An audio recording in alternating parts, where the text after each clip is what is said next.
Hey guys, it's John C. Morley here, serial entrepreneur, and welcome to IFYL. If you're new here, well, why don't you grab your smartphone and launch that camera app, point over the QR code like so, touch the yellow lips, and you'll get my link tree as easy as that. If you are not watching me and you're listening only, well, then go to believemeachieve.com for more of my amazing, inspiring creations. I want to thank you guys for being here. Really appreciate you being here and making the choice to have my motivation be part of your daily motivational diet. Whether you're listening or watching at 8:30 at night, 8:30 in the morning, 12 noon, 12 midnight, 1 a.m., 1 p.m., potato patata, I really do appreciate that you're here and that you're making the choice to make this part of your diet. So everyone says to me, John, what do you do? So let me tell you what I do before we get started, and that is that I help people tell a story that leads to them growing a more scalable and profitable business. That's what I do. I can do that with video, press releases, a variety of things. So again, I just want to let you know what I do, and I typically work with companies that are netting around 5, 10 million or more a year. So let's get into the master topic, shall we? So I'll put that QR code back in case you guys need it. But let's get to our master topic for the evening. We know we start on one with Saturday, we roll all the way through the week, and we finish up on a Friday. All right, so here's our master topic, everyone. Are we ready? From Training Wheels to Triumph, Series 2, Show 38, Episode number 5, everyone. All right, so we've been talking a lot about this whole thing with motivation, and that's really, really cool, right? About training wheels, like when the first time you went on a bike, it was like, oh my gosh, I can't believe I'm going to ride a bike. And you get stuck in trying to learn to ride a bike because you don't know how to do it. And you put all these thoughts in your head that you can't do it. And it just kind of locks you into a fear mode. I mean, that's really what it does. It locks you into a fear mode. But you want to break out of that fear mode, everyone. It's really important because when you lock out of that fear mode, you're able to do so many amazing, amazing things. So, what I want to share with you tonight is pretty important, and that is adapting to new environments. So, when you get on a bike, the first time you got on a bike, right? And you learned how to ride. And now let's say maybe you're riding the bike and suddenly there's a bump in the road. Well, maybe you weren't quite expecting that bump and you had to quick maybe adjust so you didn't lose your balance. And you might have been a little scared. Or it might have even happened that you actually lost your balance and maybe you fell. I mean, that could have happened, right? And so the reason I say this to you is that you have to be able to think on your feet and you have to be able to adapt to your environment. So let's say you're on this bike. And I remember the first time I had I think it was a pothole in the road. And another time there was a manhole. They had the cover just raised. It wasn't off, but they had raised it because they were getting ready to do the street. And you think that you're okay in all situations, but the truth of the matter is you have to be like a chameleon. You have to adapt to your environment. If you don't adapt to your environment, then you're going to be taken advantage of by your environment. So let's talk about that in the bike. So I talked about the pothole in the road. I talked about not only the pothole, but maybe it's a raised manhole that's like not open, but it's raised because they're going to be scarify the road and they're going to be redoing the road, let's say. The other thing that you could run into is conditions like maybe it's dark and it's different riding at night than it is riding in the daytime, right? Lights appear differently and things like that. The other thing that can happen is maybe the conditions are different. Maybe you're riding and suddenly the road that you're on is a dirt road. And that's one change. Another change could be the road's dirt, it's dry, but now suddenly it's wet. And not only is it wet, maybe it becomes muddy. So these are all different types of conditions that can put us into a slightly, how can I say, interesting challenge. When we get, let's say, a recipe, this is the best way to explain it to you. And let's say, you put in too much, let's say flour, so it's too dry. So you have to add maybe some more eggs or something else so that it, gets more moist. We have to adapt to our environment. So let's think about that, not just in riding the bike, but let's think about that in other things in life. When we think about adapting to our environment, we have to be able to change as the environment's changing. This happens in sales, it happens in relationships, it may happen in your career, right? It can happen in you learning something, right? But I feel a lot of people get stuck because it's not that they're not willing to adapt, it's that they don't know how. So picture this. You're riding this bike, and you're doing really well. You're almost like Evel Knievel, right? And you're riding around, and everything's fine, but then all of a sudden it starts to pour and rain. And now that little road that you had to take back, you never realized that it's going to be different when it rains, because now it might be a little slippery, and then it could be mud, and then you could risk the potential of you, yes, falling. But I don't say these things to scare you.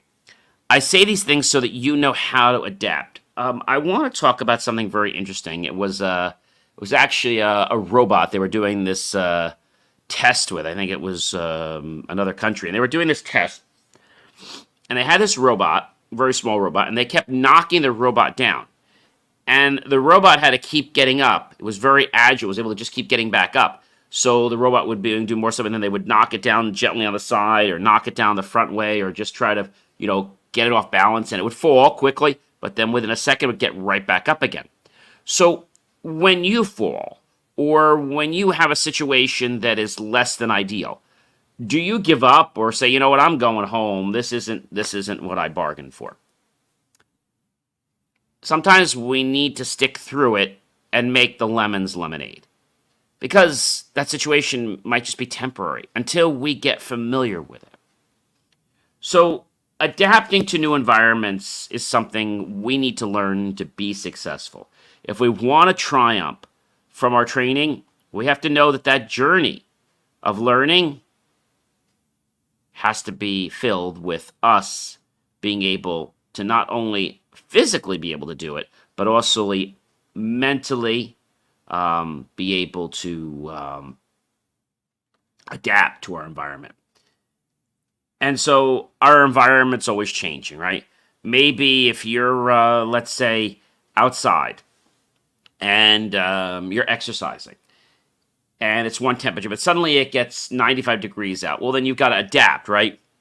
You got to change your exercise because you don't want to, become under heat stroke or something like that. So I think a lot of people don't realize that our environment is actually what shapes us, okay? As we said, there's rugged trails, you have busy streets. Now you're on a public street where you actually have to use your right arm and hold it up if you want to make a left. If you point it to the right, then you're going to make a right.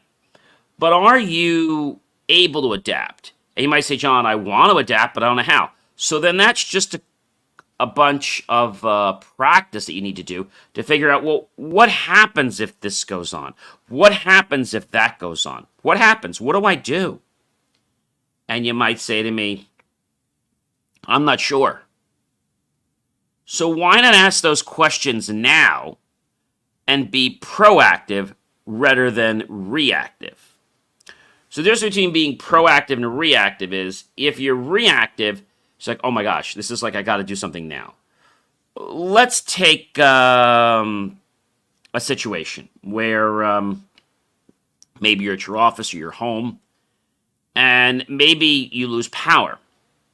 Now, if you've never planned for that, like not having extra batteries or having flashlights or not having a way to be able to exist, then you're going to be shell-shocked, okay, by that. However, if we prepared and said, okay, the power goes out a couple times a year, We need to make sure that we've got these certain snacks. We need to make sure we have this other cooler so we don't have to keep opening the fridge. So I can put something in the cooler, get everything ready, and then I don't have to keep opening my fridge. And that could probably last 24 hours, right? So when we are proactive, we're less stressed. We're able to be more agile, and we're also able to, how can I say, adapt in a way that's not only going to make it better for everyone, but it's also going to help us learn. So next time we're able to do it better. That's the truth, everyone. Now, when we think about riding a bike, right, and we think about all these different conditions you can have,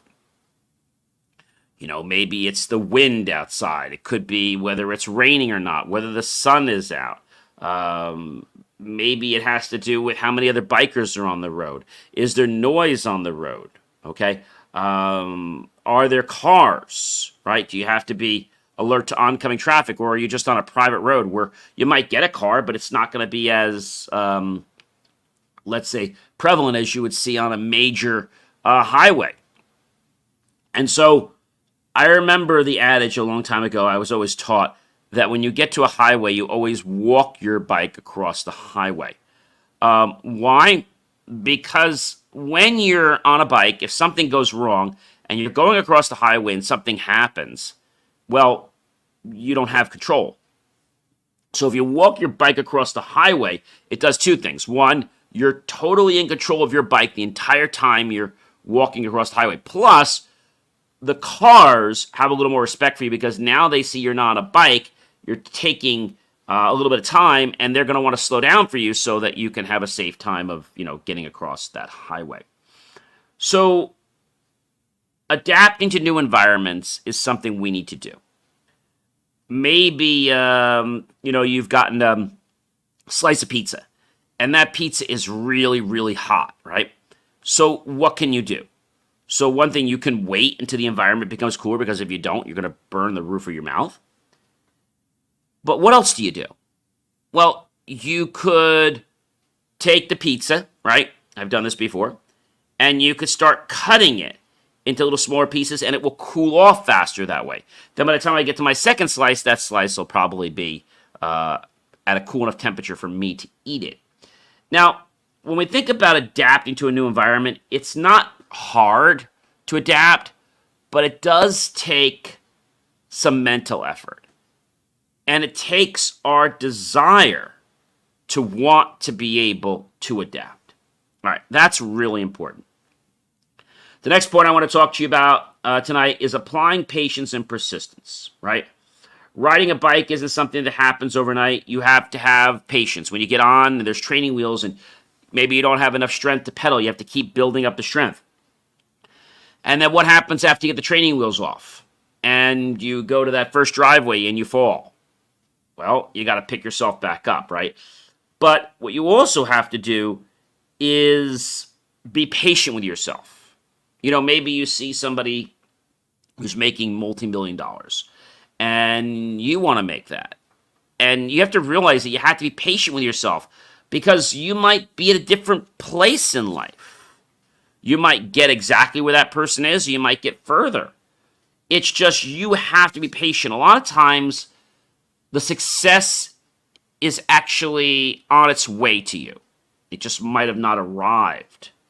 It's still being put on the truck, if we will say, or still being put on the plane to be airmailed to you, right? And I think when we can appreciate patience, we then can know what accomplishment is, and know that when we have that patience, we can celebrate the victory of it and the progress at our own pace. You see, a lot of people out there say, you know what, John, well, I've done it. It only took me 1 week. Well, fine. It might take me 5 days. It might take me 2 weeks. It doesn't matter how long it takes you. Everyone is individual, all right? So we all adapt to things differently. We all adapt to situations differently, but patience and persistence, right? How many of you out there ever build a sandcastle, right? Or maybe you've ever built one of those little card castles. Ever done that? Yep. Now, the first time you did it, it's probably a disaster because you put the card, it's like, put a couple and then they all just came over. Or you got through the first row, and then they got over. And so, when that happened to me when I was younger, I said, okay, I've got to go to a spot that's better to build on. Like, not the carpet, not the sand, like on a table that no one's going to bump into, and that I can have a good point to leverage these cards, and also away from wind.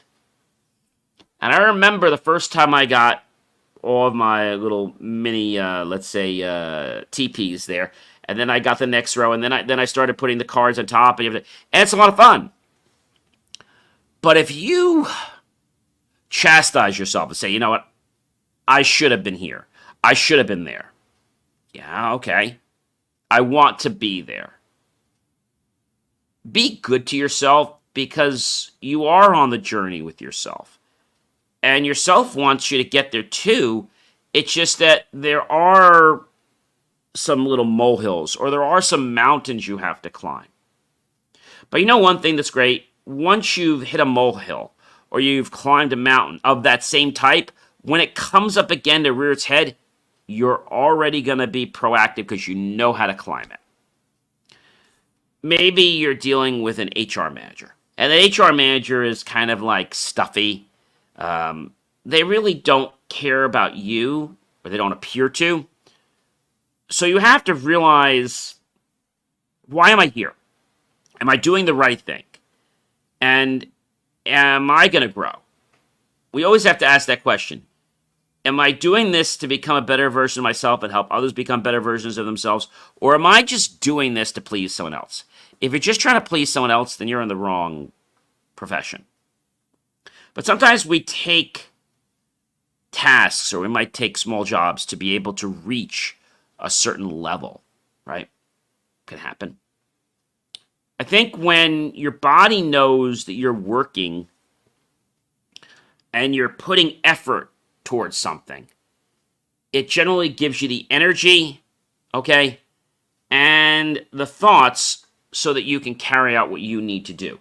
So applying patience is not hard. And again, it doesn't happen overnight. So when you fall off that bike, you have to have the resilience. You have to have the patience to get back up, right? You have to have that desire to want to get back up, right? There's a couple things. You know, when you fall, you got to get back up. But patience is like, well, you know, I did this for a week and nothing happened. All right, we'll have some more patience.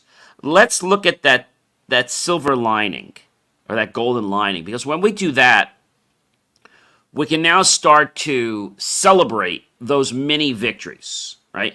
We all want to celebrate the Taj Mahal, right? Or the creme de la creme.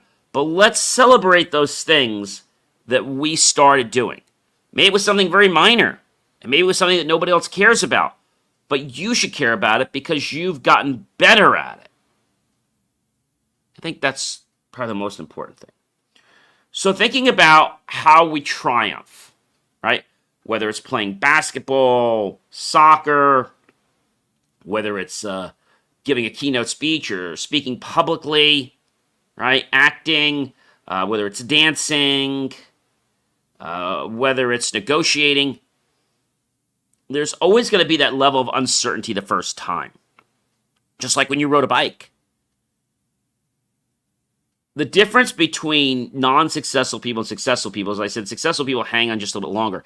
And successful people understand that we don't reach all goals in the same amount of time that maybe our mentors reach them. That's probably really important. Ladies and gentlemen, I am John C. Morley, serial entrepreneur. It's been a privilege, been a pleasure, been an honor to be with you this fantastic evening. I hope you'll like, love, support the channel. Definitely comment below, tag your friends, colleagues, and associates. Share this out with everyone you know on social media. Of course, go to BelieveMeAchieve.com, click on that link, help keep our content free, and make the choice, ladies and gentlemen, to buy my team and I a cup of coffee, a bowl of fruit, a scrumptious bowl of desserts. Either way, we're going to be grateful. Those pennies and dollars, we'll invest into new hardware, new technology, new equipment, new software, even new facilities, to give you the most jaw-dropping, motivational content to empower you to have an amazing life. And you know what, ladies and gentlemen? I'm going to catch you guys, you know when? Yep, I'll catch you guys tomorrow. So have a great rest of your evening. And remember, it takes adapting to the environment, and it takes patience. So practice what you do, not just in your environment, but practice in other environments so you're not caught off guard. Think about the what if question of what would I do if? If this happens, what should I do? That's the greatest advice I can give you tonight.